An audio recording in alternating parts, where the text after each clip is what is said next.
자, 오늘의 말씀은 모형 속의 본질을 보라 라는 제목으로 말씀을 증거하도록 하겠습니다. 그리스도의 몸된 교회로서 그의 지체로서 진정한 행복을 누리며 살아오고 계십니까? 아멘. 독감이 굉장히 심해져서 여러 가지로 마음이나 육체적으로나 다 나약한 지금 그런 상황들에 있지만 우리가 언제까지나 예수 그리스도를 받아 먹어서 우리의 영이 굶주림 없이 지내야 할 줄로 믿습니다. 요한복음 5장 39절에서 40절입니다. 너희가 성경에서 영생을 얻은 줄 생각하고 성경을 연구하거니와 이 성경이 곧 내게 대하여 증언하는 것이니라. 그러나 너희가 영생을 얻기 위하여 내게 오기를 원하지 아니하는도다. 성경은 오직 예수 그리스도 한 분만을 증거하고 있으며 예수님은 하나님의 나라와 우리의 구원만을 선포하셨습니다. 따라서 말씀을 증거하는 곳에서 예수 이외에 다른 것이 증거된다면 이는 누룩을 섞인 유교병을 먹는 일이고 누룩으로 빚어낸 술로 육신을 즐겁게 하는 일에 불과할 것입니다. 우리는 지난 시간 전도서 4장을 통하여서 가장 큰 환난의 날, 즉 예수님께서 십자가에 달리시고 부활하시며 다 이루신 그날의 영적인 일을 요한계시록뿐만 아니라 전도서 4장도 증거하고 있다고 살펴보았습니다.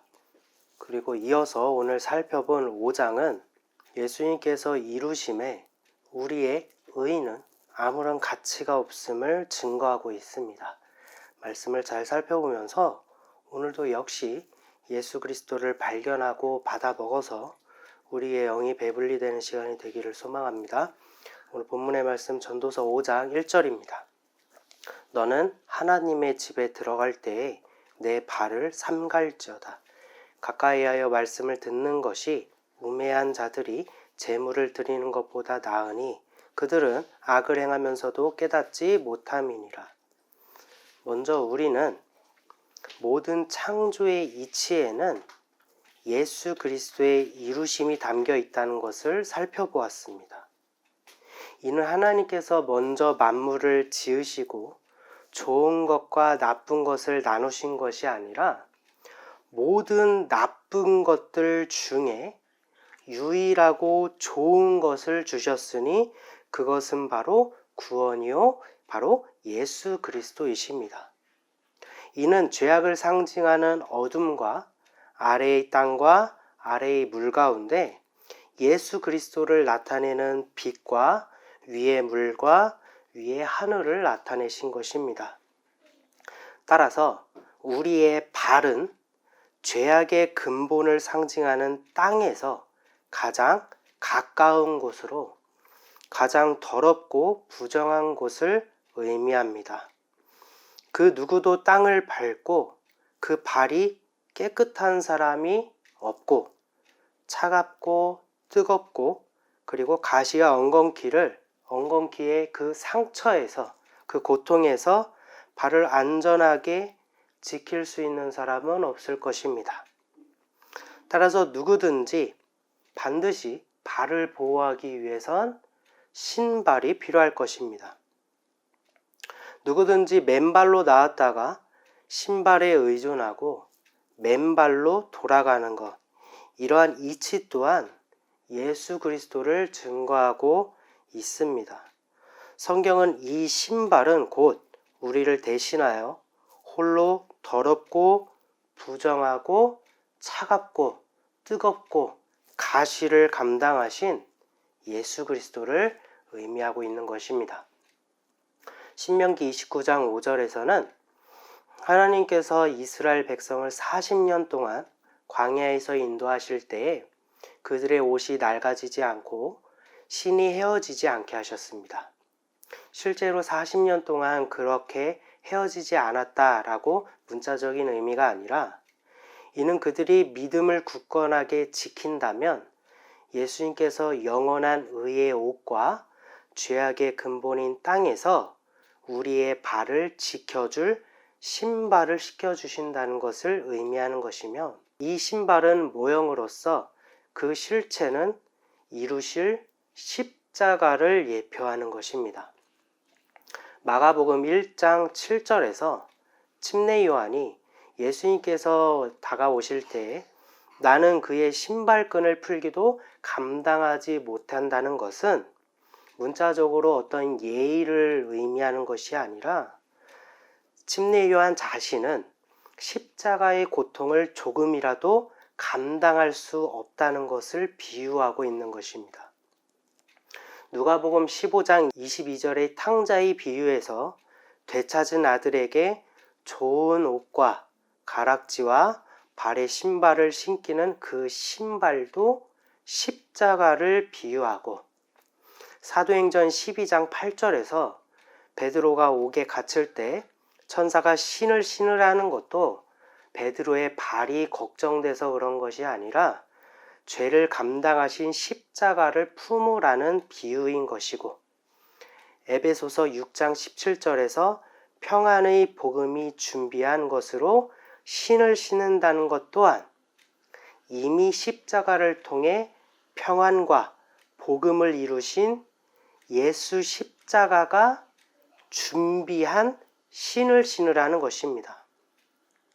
예수님께서 제자들의 신을 벗기고 물로 발을 씻어주심도 신발은 모형이자 그림자요 물이신 예수님께서 제자들의 발을 물로 감싸주시는 것, 즉 물로 신을 신기시는 것, 자신이 그들의 신발이 되어주시는 것, 즉 십자가를 지심으로 그들을 부정하지 않고 정결하게 하실 것을 성취한다라는 의미를 담고 있는 것입니다.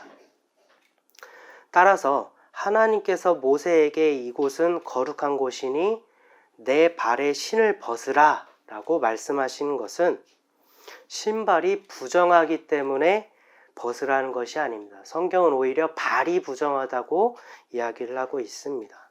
신발이 부정하다는 것이 아니라 정결하게 하실 신발의 언약, 그 십자가의 언약이 모세가 이미 신고 있었기 때문에 모세에게 이미 그것이 있음을 아시고, 하지만 그것은 모형과 그림자라고 했잖아요. 신발은 십자가, 나중에 먼 훗날 이루실, 예수님께서 이루실 십자가의 모형이자 그림자가 신발이라고 했잖아요. 모든 부정함을 감당하는 그 신발. 그 모형과 그림자를 벗고 실체가 되실 십자가의 구원이 성취되는 자리가 어디예요? 지금 가시떨기나무가 타고 있는, 즉 저주받은 그 가시, 우리가 인간이 저주를 받을 때 땅에서 가시와 엉겅퀴를 냈잖아요. 그 가시는 저주의 상징인데 그곳에 지금 불이 붙었다라는 거예요. 그 십자가의 자리라는 거예요. 모형은 필요 없기 때문에 모세에게 그 모형을 벗어버리고 지금 이 십자가의 실체로 나아오라. 너에게 이 십자가의 실체를, 언약을 성취할 것이다 라는 의미로 내 발에 신을 벗으라라고 말씀하신 것입니다. 따라서 전도서에서 하나님의 집에 들어갈 때에 내 발을 삼가라는 것은 우리의 발은 죄악을 의미하기 때문에 하나님의 앞에 갈 때 죄 있는 자는 어떻게 된다고 했죠? 죽는다라고 했잖아요. 하나님은 죄를 멸하시는 분이기 때문에. 신발의 언약이 없기 때문에, 십자가의 언약이 없기 때문에 발로 들어가면 하나님께 죽임을 당하기 때문에 발을 삼가라는 것입니다. 가까이하여 말씀을 듣는 것이 우매자들이 제물을 드리는 것보다 낫다는 것은 십자가의 언약을 듣고 믿음으로 신발을 신지 않는 자들이, 신발이 없는 자들, 그 언약이 없는 자들이 그저 하나님께 제물을 드림으로 하나님 집에 들어가려는 모습을 두고 그들은 악을 행하면서도 깨닫지 못한다라고 하는 것입니다. 여러분도 마찬가지입니다. 우리가 예수 그리스도를 힘입어서 예수님께서 나를 위해 십자가를 지셨다라는 그 성취를 갖고 우리가 하나님께로 나아가는 예배를 드려야 할 것인데, 우리가 이런 헌신을 했습니다. 우리 이렇게 헌금 많이 했습니다. 이런 재물 예물 많이 했습니다. 라고 하나님 앞으로 나아간다면 그것은 전도서에서 기록한 것과 같이 그들은 악을 행하면서도 깨닫지 못하는 것에 불과하다라는 것입니다. 우린 이런 모습을 성경에서도 찾아볼 수 있습니다. 요나서 1장 15절에서 16절입니다. 요나를 들어 바다에 던짐에 바다가 뛰노는 것이 곧 그친지라. 그 사람들이 여호와를 크게 두려워하여 여호와께 제물을 드리고 서원을 하였더라. 배에 탄 사람들은 예수님을 예표하는 요나를 바다에 던졌습니다. 즉 예수를 십자가에 못 박은 죄악을 저지른 것입니다. 하지만 그들은 자신의 죄악의 행위를 알지 못하고 단지 하나님이 두려워 제물을 드리고 목숨을 부지하기 위하여 서원하였습니다. 이들의 결국이 어찌 되었든 그 자리에서 죽든 나중에 늙어서 죽든 예수님의 구원하심과 십자가가 그들에게 없다면 그들의 죽음은 여기서 죽든 저쪽에서 죽든 지옥의 형벌이 기다리고 있는 것 일반 아니겠습니까? 전도서 5장 1절은 이처럼 사람의 의가 그 신발이 없을 때 십자가의 언약이 없는 자들에게 아무런 의미가 없음, 사람의 의는 덧없음으로 시작하고 있는 것입니다. 2절에서 3절입니다. 너는 하나님 앞에서 함부로 입을 열지 말며 급한 마음으로 말을 내지 말라. 하나님은 하늘에 계시고 너는 땅에 있음이니라. 그런즉 마땅히 말을 적게 할 것이라. 걱정이 많으면 꿈이 생기고 말이 많으면 우매한 자의 소리가 나타나느니라. 우린 앞서 바벨탑의 이야기를 살펴본 적이 있습니다. 그때 온 땅의 언어와 말은 하나였으나 그들의 죄악으로 하나님께서 언어를 흩으셨죠. 하지만 그 또한 하나님의 계획이시니 언어가 흩어짐으로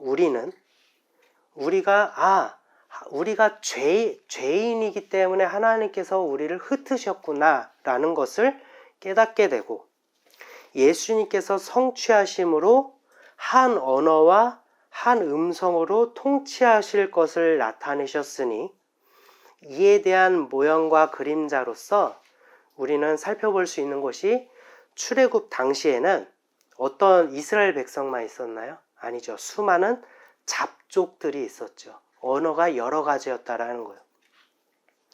그러나 잡족들이 모인 가운데 하나님께서 그들에게 임하실 때 그리고 말씀하실 때 거기에 있는 모든 잡족들, 수많은 언어들이 한 가지로 알아들을 수 있었다라는 것입니다. 제자들이 오순절에 함께 모여 기도할 때 그리스도의 영이신 성령이 임하여 그들이 한 영과 한 언어로 방언을 할 때, 새 방언을 말할 때 그 소리를 들은 수많은 족속들이 모두 한 가지 음성으로 알아들을 수 있게 된 것입니다. 그 한 가지 음성이 무엇입니까? 하나님을 찬양하는 것, 그리스도의 복음을 증거하는 것, 그 한 음성으로 모든 언어가 다른 자들이 알아들을 수 있었던 거예요. 예수님의 성취하심은 언어를 모든 자들을 죄로 흩으시고 예수 그리스도란 의로 하나 되게 하신 것입니다. 하지만 마귀도 이러한 것을 교묘하게 모방하려 했으니 계시록에서는 마귀가 어떤 권세를 갖고 있다고 했습니까? 언어와 방언의 권세를 갖고 있다라고 했죠. 마귀도 죄인된 상태들, 죄 가운데 내버려진 그 죄인들을 죄 그대로 하나 되게 하려는 시도가 있었으니 구약에서는 어떤 일이 있었죠? 바벨론의 느부갓네살이 모든 것들을 점령했을 때 다니엘에게도 갈대아어를 가르치고 그리고 많은 방백들을 모이게 하는 가운데서도 갈대아어를 사용하게 했다라는 것이 마귀도 그것을 교묘하게 따라하려고 했다라는 것이 나타내 있는 것입니다. 따라서 전도서에서 하나님 앞에서 입을 함부로 열지 말라는 것은 하나님께서 부어주신 성령으로 말미암은 언어가 아니라면 우리의 입에서 내뱉는 말은 곧 죄악에 불과하다라는 것을 의미하고 있는 것입니다. 3절에서 걱정이 많다는 말은 언약하신 말씀을 걱정하는 것을 말합니다. 내가 너희를 구원할 거야 라고 언약하셨지만 그것을 걱정하는 것을 의미하는 것입니다. 일상생활에 여러 가지의 걱정들을 의미하는 것이 아니라 언약을 걱정하는 것을 뜻하고 있는 거예요. 계시록 21장 8절입니다. 그러나 두려워하는 자들과 믿지 아니하는 자들과, 다시 읽겠습니다.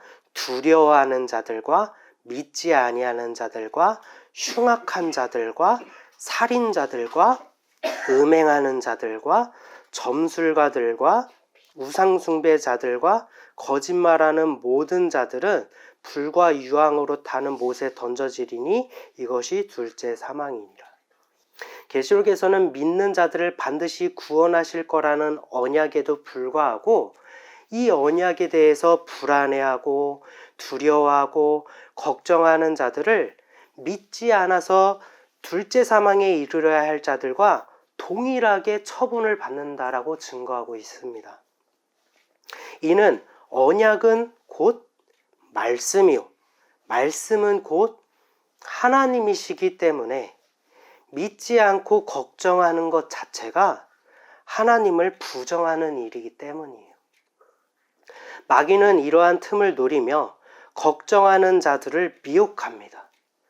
따라서 3절에서 걱정이 많으면 꿈이 생긴다라는 것은 이스라엘 백성의 최대 관심사인 구원에 대하여 그날이 언제일지, 언약의 성취가 과연 도래할지 이러한 걱정들이 많아지는, 그런 죄악들이 많아지는 그때에 수많은 거짓 선지자들이 일어나 자신이 꿈을 꾸었다, 내가 꿈을 꾸었다 라면서 그들을 우상 숭배하도록 미혹하는 일들이 생겼다라는 것을 의미하고 있는 것입니다.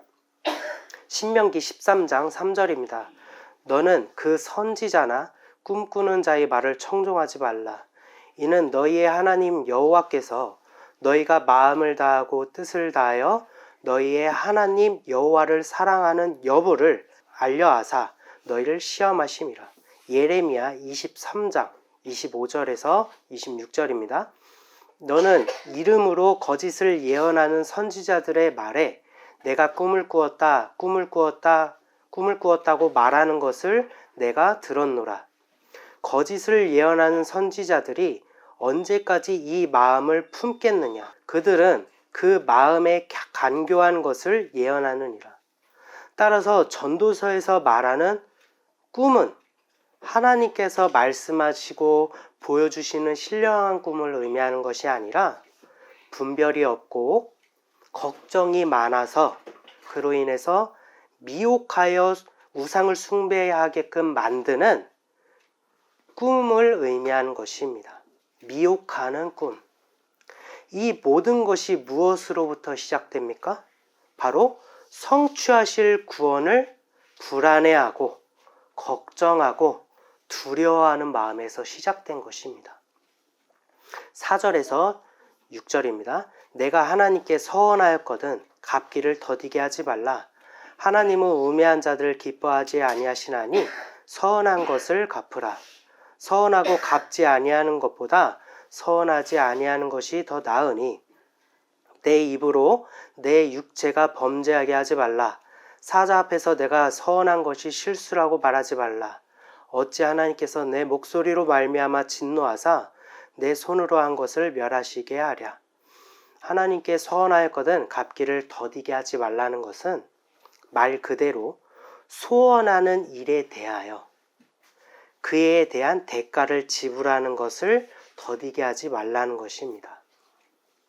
하지만 이 말씀에는 조금 더 깊은 의미가 담겨져 있으니 소원하는 일을 위하여 지불하는 그 재물이나 예물 또한 원래 누구의 것이죠? 하나님의 것이잖아요. 하나님의 것이지 간구하는 자의 소유가 아닙니다. 즉 하나님의 것으로 하나님께 지불한다는 것은 말도 안 되는 일이죠. 그래서 6절에서 어찌 하나님께서 내 목소리로 말미암아 진노하사 내 손으로 한 것을 멸하시게 하라 라고 기록한 이유는, 그 의미는 서원이라는 명목이, 내가 서원하고 갚기를 더디야 하는 그 일이 하나님의, 만물의 주인 되신 하나님을 진노하게 할 수 있는 이유가 아니라는 거예요. 하나님은 고작 그런 피조물 때문에, 피조물에 좌지우지 되는 분이 아니라는 것을 의미하는 것입니다. 이것은 서원한 자에게 죄 그대로 남게 된다라는 것을 의미하고 있는 거예요. 애초에 서원하지 않고 그저 간구함으로 기도를 드렸다라면 서원을 갚을 일도 없고 재물을 드릴 일도 없기 때문에 그는 무죄가 되지만, 서원하였기 때문에 서원과 서원의 재물이 더디 갚는 나를 정죄하게 되어서 하나님이 아니라 서원 때문에, 그 재물 때문에 내가 짓눌리게 된다는 것입니다. 그러나 우리를 구원하기 위한 서원 제물이 되시는 분이 있으니 그분이 바로 예수 그리스도이십니다. 히브리서 9장 28절입니다. 이와 같이 그리스도도 많은 사람의 죄를 담당하시려고 단번에 들이신 바 되셨고, 구원에 이르게 하기 위하여 죄와 상관없이 자기를 바라는 자들에게 두 번째에 나타나시리라.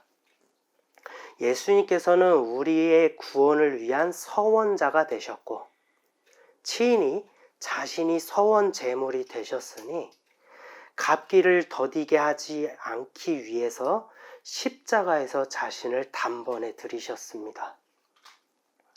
모든 만물이 하나님의 것이라 하나님의 것으로 서원한다는 것은 본래 무의미하지만, 그럼에도 하나님께서 서원을 하도록 허락하심도 결국 예수 그리스도를 예표하기 위하여, 서원이 존재하는 이치 또한 우리가 그것을 갚지 못하거나 더디게 갚는 그런 불안정한 일을 통하여 우리가 죄인이 불가하다는 것을 깨닫게 하심으로 예수를 증거하고 있다라는 거예요. 7절입니다. 꿈이 많으면 헛된 일들이 많아지고 말이 많아도 그러하니 오직 너는 하나님을 경외할지니라. 걱정으로 비롯된 거짓 선지자와 미혹하는 꿈들이 많아지면 예수 그리스도를 떠나는 헛된 일들이 많아지고, 죄악의 근본이 되는 사람의 말들이 많아져도 결국 죄로 돌아갈 일들 뿐이니 오직 하나님을 경외하는 것이 가장 옳은 길임을 전도자는 증거하고 있는 것입니다. 이처럼 전도자가 언급한 우리의 발과 말과 재물과 걱정과 꿈과 서원, 이 모두는 이중성을 갖고 있다는 것을 우리는 살펴볼 수 있어요.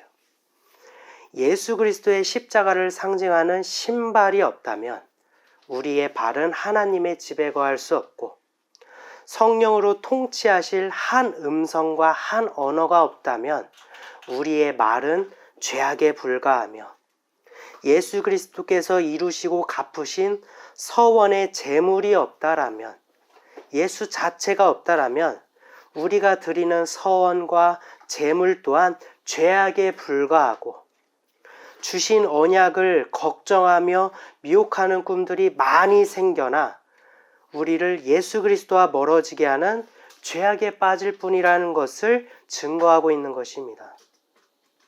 때로는 이 말씀을 묵상하면서 인간적으로 이런 생각이 들기도 합니다. 그러면 어쩌란 말인가? 이래도 죄악, 저래도 죄악, 모든 건 다 껍데기고 모형에 불과하고 우리는 결국 죄악에 빠져 마귀의 포로가 될 수밖에 없다는 것인가? 우리는 노력도 하지 말아야 되는가? 그냥 자포자기하는 상태가 되어야 한다는 것인가? 우리를 무능하게 만들고 벼랑 끝으로 밀어버리는 듯한 심정이 들기도 할 것입니다. 하지만 성경은 그 어느 곳에서도 육신의 행함으로 의에 이를 수 있다고 증거하는 곳은 단 한 군데도 없습니다.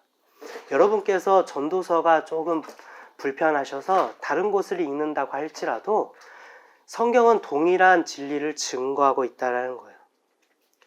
예수님께서 이루실 것이니 우리의 헛됨은 오히려 헛되다가 아니라 예수가 이루니 너희의 헛됨은 평안하라가 되어야 한다라는 것입니다.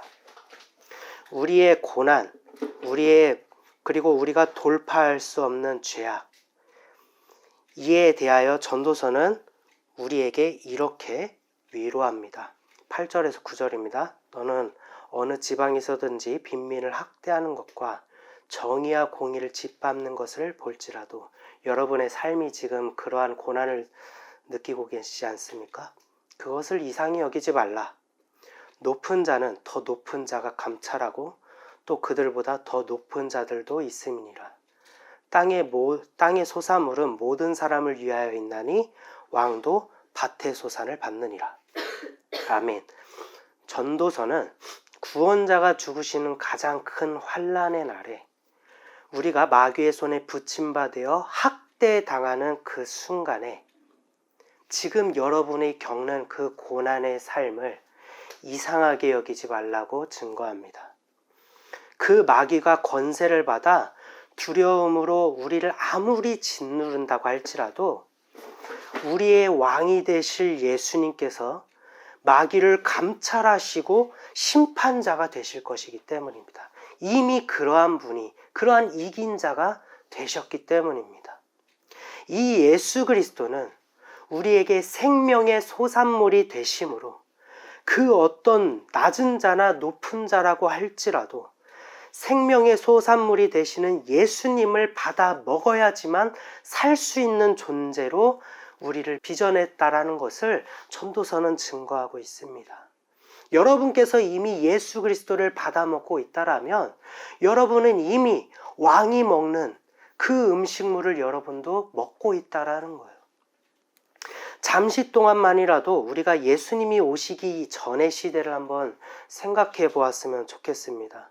모든 계명을 지키고 그중 한 개라도 불순종하면 우리는 죄의 대가를 지불해야 됩니다. 그냥 가벼운 처벌이 아닙니다. 그리고 그 대가는 온몸이 산산조각나고 모든 피를 쏟아내야 되고 불태워지는 형벌인 것입니다. 모든 계명을 지키고도 또 지킨다 할지라도 평생 그것을 고수한다고 할지라도 이는 결국 모형과 그림자에 불과하여서 그것만을 쫓아도 죄의 대가를 지불해야만 합니다. 아무런 대책도 없고 더 이상 방법도 모르겠고 내 노력으로 이제 안 되는 것 같고 이렇든 저렇든 나는 이 죄의 굴레에서 벗어날 수 없이 지옥에 가야만 합니다. 이때의 고통이 얼마나 클지 우리로서는 도무지 상상도 안 갈 것입니다. 오늘날에도 마찬가지로 이러한 풍조를 따르는 자들이 있죠. 누구입니까? 예수 그리스도를 믿지 않고 성경을 율법적으로 바라보고 그것을 지키려고만 하는 사람들, 성경을 통하여 좋은 사람이 되려는 사람들, 성경을 통해서 구원을 받으려는 것을 외면하려는 사람들. 그런데 예수님께서 이 땅에 오시고 저와 여러분을 위해 십자가를 지셨습니다. 우리를 사랑하신다는 그 이유 하나 때문에 가장 존귀하고 가장 거룩하신 분께서 가장 천대받고 모독과 조롱을 감당하셔야만 했습니다. 인간을 지은 하나님께서 인간 손에 의하여 십자가에 못 박히시고 우리의 모든 죄의 대가를 홀로 쓸쓸하게 짊어지셨습니다. 그 십자가는 단순한 죽음의 사형틀이 아닙니다. 그 십자가는 모든 모형의 실체가 됩니다. 만물의 이치의 근본이 됩니다. 그 십자가는 계명에 순종하심이 있습니다. 죄의 그 대가가 있습니다. 이기신 승리가 있습니다. 영원에 함께 하신다는 언약이 있습니다. 아버지의 기쁨이 있습니다. 치유가 있습니다. 생명이 있습니다. 우리의 구원이 있습니다. 모든 언약의 성취가 그 십자가에 담겨져 있습니다. 우리의 모든 괴로움과 인내는 이 보혈의 십자가만이 유일한 길이 됩니다. 그리고 예수님께서 구하는 자에게 이 모든 것을 성취하신 그리스도의 영이신 성령을 주신다라고 약속하셨습니다. 여러분께서 내가 죄인인 것을 깨닫고 헛되구나 나는 헛되구나, 그래서 나는 예수 그리스도가 필요하구나, 성령을 부어주시옵소서. 이 죄인에게도 성령을 부어주시옵소서 라고 여러분께서 고백하신다면 예수님께서 그리스도의 영이신 성령을 여러분에게 부어주시고 여러분은 헛되다가 아니라 이제 나는 평안하다 라고 그 사랑을 고백할 수 있게 되는 것입니다. 오직 성령을 구하심으로 여러분 삶에 꽉 찬 평안을 누리시는 성도 여러분이 되시기를 소망합니다. 잠시 기도한 시간 갖도록 하겠습니다.